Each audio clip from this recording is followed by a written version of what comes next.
And, you know, there's another very hyped guy from Iceland on this card, and Gunnar Nelson. And I think Gunnar Nelson is the real deal, actually, Joey. You know, they push Conor because obviously Ireland is such a big potential market for them. But I understand what you're saying, Joey. What you're saying is if Conor McGregor's hands were so good, being from Ireland, how come he's not a freaking boxer, right? Yeah, I'm not, not so much that. I mean, sure, he loves mixed martial arts, and, we haven't seen all of his games. I mean, he chased Max around the octagon for 3 rounds. He lasted. And, he does have 12 KOs on his record. He's fought in Brimage. He's fought in Brimage and Holloway. So I'd say the jury's still out. But I think Nelson's the real deal, Joe. You look at his track record in the jiu-jitsu world, gold medalist, G and non-G. The guy is good, Gunnar Nelson. I think he's got a pretty stupid nickname in Gunny.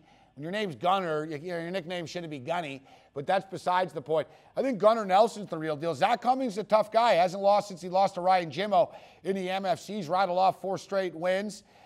I just think Gunnar Nelson is better than the guys that Cummings has beaten recently. And I'm buying what they're selling with Gunnar Nelson, Joey. I'd like to see him.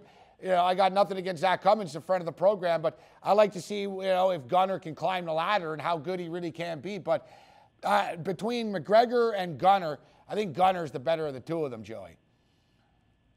Yeah, it's going to be tough. I mean, Zach's the kind of guy that can, he's 17-3.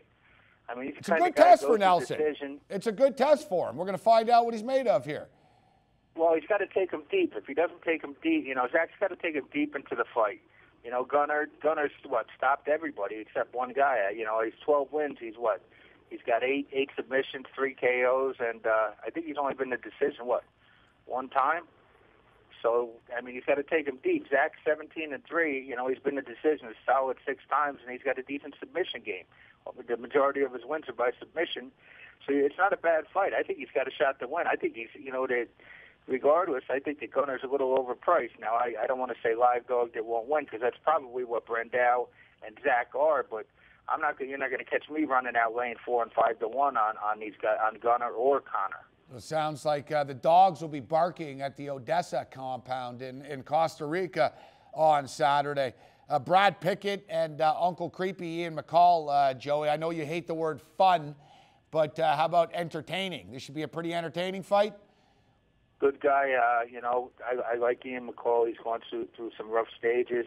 Pickett's the local guy over there. He lost to Eddie Wineland by split decision, and the McDonald kid, which isn't there's no shame in those losses. He's alternated wins and losses, Joey. His last 4 fights, like you said, he lost to Wineland. Before that, he beat Easton. Before that, he lost to McDonald. Before that, he beat Neil Seary. Yeah, I mean, he can win. I mean, Pickett can definitely win. I mean, it's tough to lay numbers on these guys. And like I said, Ian McCall had a few hiccups in his career. He looked real good the first time against, Demetrius Johnson?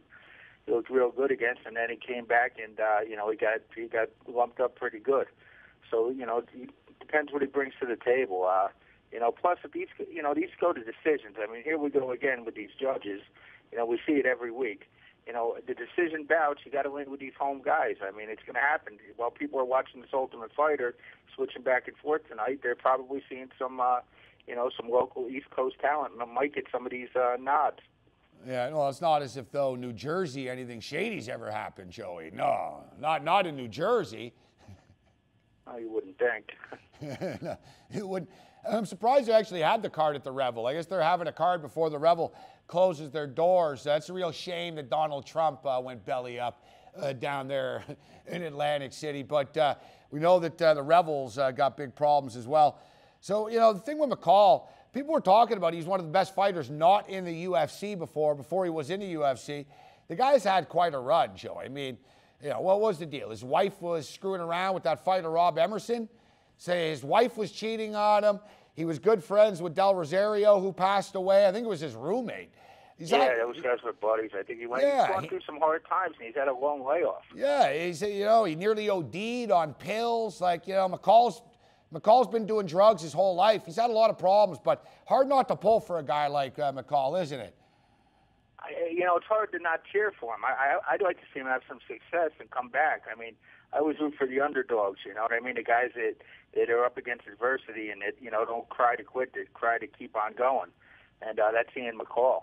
I mean, he's a favorite here against Pickett. You know, whether I run out and lay my money on him, I mean, I think he'll give an honest fight.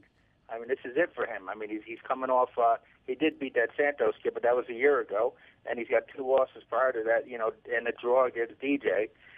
You know, he's supposed to win the fight. You know, that's it with McCall. The intangibles. No shame in losing to Benavidez and Johnson, and, you know, he had the draw against Johnson before, so we got to get out of here, Joey. He beat Dustin Ortiz, too, back in the day, you know, 2011, but again, we're really backpedaling there. Thanks to Dustin Ortiz for cashing that ticket as plus 250 underdog last week, so we got to wrap it up, Joey. Throw that in there. But, yeah, Norman Park and Catani, 30 seconds, 20 seconds. Any thoughts there? Both these guys haven't lost in forever. I gotta like the Japanese fighter there. He's got 25 submissions, and you know, while Park's record looks all pretty and all that, you know, I'm not sold on him at all. I mean, you know, Katani's fought everywhere, and he's beat some good guys. His last loss was to Jorge Masvidal all the way back in 2010.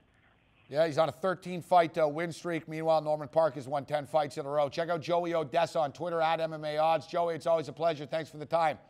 My pleasure, G. Have a good one. There's Joey Oddessa, the premier combat sport odds maker in the business.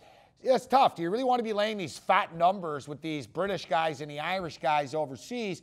But at the same point in time, Conor McGregor is going to lose, but he's going to lose to a top-tier guy. Diego Brandel's not a top-tier guy. Joey doesn't seem to be totally sold on Gunnar Nelson. Zach Cummings is a friend of the program, but I think Gunnar Nelson really is a badass. We'll come back with our videos of the week. MMA Meltdown continues.